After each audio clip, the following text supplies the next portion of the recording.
So నేనైతే ఈరోజు కాశ్మీర్ వెళ్తున్నాను అనమాట. చాలా కష్టంగా, అంటే వెళ్ళటం ఇష్టమే కానీ మా ఊరు వదిలిపెట్టి వెళ్ళటం అయితే ఇష్టం కాదు. సో ఎందుకు వెళ్ళానో మీకు నెక్స్ట్ వీడియో అయితే చెప్తా. సో నన్ను తీసుకెళ్ళడానికి అయితే మా ఫ్రెండ్ వచ్చాడు అనమాట. సో నాకు ఏదన్నా సరే ముందు వస్తాడు వీడే కాదు, నాకు ఇంకొకటి కూడా ఉన్నాడు. సో మేము ముగ్గురం కలిసి ఏం చేసినా ముగ్గురం కలిసే చేస్తాం. సో ఇప్పుడు నేను వాడి దగ్గరికి వెళ్తాను అనమాట. వాడు నా దగ్గరికి అయితే రాలేదు. సో వాడి దగ్గరికి వెళ్ళి వాడికి కూడా చిన్న కొంచెం మాట్లాడి సెండ్ ఆఫ్ ఇచ్చేసి ఇంకాడికి. సో ఇంక మళ్ళీ నేను మా ఫ్రెండ్ బయలుదేరిపోయామన్నమాట. సో నర్సాపూర్ రైల్వే స్టేషన్కి వెళ్ళాను. సో నర్సాపూర్ టు విజయవాడ అనమాట. నెక్స్ట్ విజయవాడ నుంచి నాకు న్యూఢిల్లీకి ఉంది. నెక్స్ట్ 4th దిగుతాను న్యూఢిల్లీలో.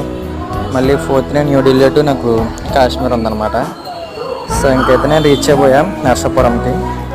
నేను ఫ్రెండ్కి సెండ్ ఆఫ్ చెప్పేసి ఇంకా ట్రైన్ కూడా మూవ్ అయిపోయింది. చాలా కష్టం అన్నమాట ఊరిని వదిలిపెట్టి వెళ్తాం.